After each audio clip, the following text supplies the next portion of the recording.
Dear students, now let us discuss about some structure of a polynucleotide chain. Already previous classes we will detailed discussion about the DNA and some structure of a polynucleotide chain. So totally discussed about the N-glycosidic bond. Next coming to glycosidic bond. The glycosidic bond is formed between first position, but here the nitrogen glycosidic bond is formed between ninth position, but glycosidic bond is formed between first position where nitrogen is present in a monocyclic ringlet molecules of pyrimids and first carbon of sugar. The N-glycosidic bond is present between ninth position where nitrogen is present in double ringlet molecules of purines and first carbon of the sugar. But here the glycosidic bond is formed between the first position where nitrogen is present, the monocyclic ringlet pyrimidine and first carbon of the sugar. First carbon of the sugar. These are the differences between N-glycosidic bond and glycosidic bond. These bonds only important for MSET and NEET level, not important for IPE pattern. Okay, now N-glycosidic bond, glycosidic bond, phosphoester bond and phosphodiester bonds. So these are only important for MSET and NEET level, not important in IPE pattern. Okay, now the N-glycosidic bond. The N-glycosidic bond is found between ninth position where nitrogen is present in a dicyclic ringlet molecules of purines and first carbon of sugar. And the glycosidic bond is formed between first position where nitrogen is present in a monocyclic ringlet molecules of pyrimids and first carbon of sugar. There is no change of first carbon of sugar, only change of ninth position purines and first position pyrimids. Next coming to how to formation of phosphoester bonds by means phosphate group. Phosphate group is linked to 5' end of hydroxyl group. 5' end of hydroxyl of the nucleoside through phosphoester bonds. Through phosphoester bonds. Once again, phosphate group, that is P, is linked to 5OH hydroxyl of the nucleoside through phosphoester bonds. Next coming to how to formation of phosphodiester bonds. Phosphodiester bonds. Two nucleotides. This is one nucleotide. This is another nucleotide. Two nucleotides. Two nucleotides are linked through 3-1 and 5-1. Are linked through 3-1 and 5-1. Two nucleotides are linked through 3-1N and 5-1N phosphodiester linkage to form a dinucleotide.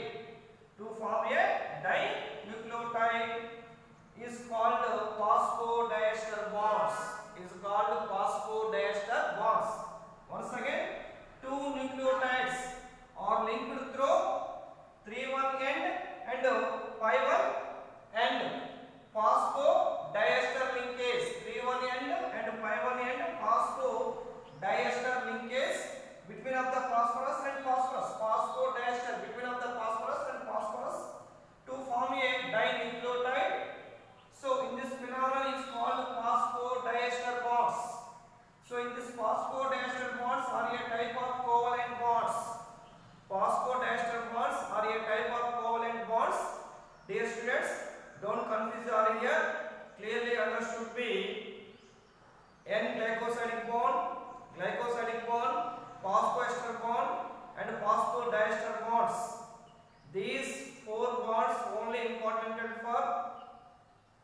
MSET and NEET level not important for IPE pattern. Clearly understood? So these four bonds are formational double helical structure of DNA molecules. These four bonds are very important in MSET level and NEET level, not important for IPE pattern. So once again repeated to the MSET and NEET classes. Next coming to a polynucleotide strand as at 1 NA pre-phosphate mites. Pre-phosphate mites. Okay, now this is a polynucleotide strand. So this strand are having to number of or more than or thousands of nucleotides. Thousands of nucleotides. These are nucleotides. These are nucleotides. That is polynucleotide strand. A polynucleotide strand as at 1 N. A polynucleotide strand. This is a one polynucleotide strand. This is another polynucleotide strand. Okay, now this is a double helix model of DNA. This double helix model of DNA discovered by Watson and Crick. Watson and Crick. So this is a Watson and Crick's double helix model of DNA. This is a Watson and Crick's double helix model of DNA. So a polynucleotide strand as at one end, as at one end a pre-phosphate moiety or 5,1 sugar. 5,1 sugar. So which is referred to as 5,1 end, which is referred to as 5,1 end of polynucleotide chain. And another end of polymer strand, the sugar has a pre-3-hydroxyl group. The sugar has a pre-3-hydroxyl group, which is referred to as 3,1 end of polynucleotide chain. Okay, now this is a Watson and Crick double helix model of DNA. So this DNA are having polymer nucleotide chain. This is a one polymer nucleotide. This is another polymer nucleotide. This polymer nucleotide chain, that is 5,1 end. This polymer nucleotide, that is 3,1 end. So 5,1 end, that is pre-phosphate moiety.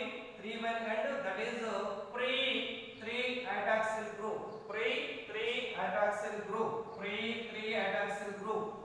3,1 end, that is pre-3-hydroxyl group. 5,1 end, that is pre-phosphate moiety. Okay, now a polynucleotide strand as at one end a pre-phosphate moiety, which is referred to as the 5 end of polynucleotide chain. 5 end of polynucleotide chain. This is a 5 end of polynucleotide chain. This is a 3 end of polynucleotide chain. And similarly, at the other end of a polymer strand, the sugar has a pre-3-hydroxyl group, which is referred to as 3,1 end of polynucleotide chain. Every DNA of would be polymer strand.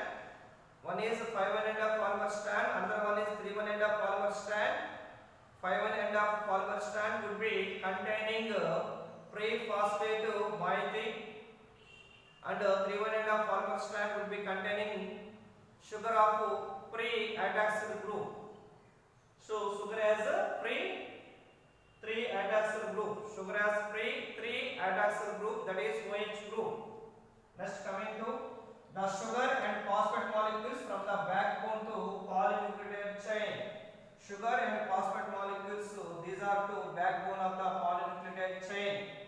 Every DNA molecule and every RNA molecule would be backbone are here, sugar and phosphate molecules. So in those of deoxyribonucleic sugar and ribose sugar as well as the phosphate group to be backbone of the DNA and to be backbone of the RNA. Sugar and phosphate molecules to be act of backbone of the polynucleotide chain in their DNA and RNA. Okay, now the sugar, either deoxyribonucleic sugar or ribose sugar and phosphate molecules from the backbone to polynucleotide chain. But here nitrogen bases is backbone to sugar. Nitrogen bases is mainly backbone to sugar. Okay, now the polynucleotide chain is backbone to sugar and phosphate group, but nitrogen bases is mainly backbone in sugars. Next, coming to in RNA, every nucleotide residue to as an additional hydroxyl group is present at the second position of ribose sugar. This is the difference between DNA and RNA. In RNA, would be containing every nucleotide residue as an additional OH group, and additional hydroxyl group is present at second position in ribose sugar. Ribose sugar is present only RNA. In this RNA would be containing in additional hydroxyl group. In additional hydroxyl group is present is always second position of ribose sugar. And other scientists are here. Erwin Chargaff discovered that purines and pyrimidines is always equal ratio. So Erwin Chargaff discovered that purines, that is adenine, guanine, and pyrimids, thymine, cytosine, uracil, exit in equal ratio, that is 1:1. At the same time, to be explained, so the nitrogen basis of first purine is always opposite to the nitrogen basis of first pyrimidine, and the nitrogen basis of second purine is always opposite to the nitrogen basis of second pyrimidine. To be discovered by Erwin Chargaff. Erwin Chargaff discovered that purines and pyrimidines exist in equal ratio, that is 1:1. At the same time, the first purine, that is adenine, is always opposite to first pyrimidine, that is thymine, and the second purine, that is guanine, is always opposite to the second pyrimidine, that is cytosine. Every purine is always opposite to every pyrimidine between of the hydrogen bonds. By means adenine between of the thymine, 2 hydrogen bonds, cytosine between of the guanine, that is 3 hydrogen bonds. So dear students, 2 hydrogen bonds between adenine and thymine, 3 hydrogen bonds between cytosine and guanine. This is a first purine, this is a second purine, this is a first pyrimidine, this is a second pyrimidine. Purines are adenine, guanine, pyrimids are thymine and cytosine. This is a first purine, this is a first pyrimidine, this is a second purine, this is a second pyrimidine, and the purine and pyrimidine, 2 purines, 1 purine and 1 pyrimidine, that is adenine, thymine between of 2 hydrogen bonds, cytosine and guanine between of the 3 hydrogen bonds, and remaining thymine, adenine between of 2 hydrogen bonds, cytosine, guanine between of 3 hydrogen bonds. Anyhow, so the first DNA was discovered by Friedrich Miescher in the year 1869, but was named as nuclein.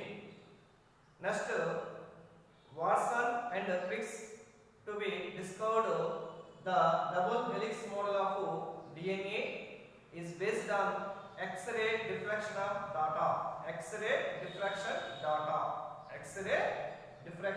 data. This is a one Watson-Crick model of double helix model of DNA. So this is about the structure of a polynucleotide chain. Okay, now thank you.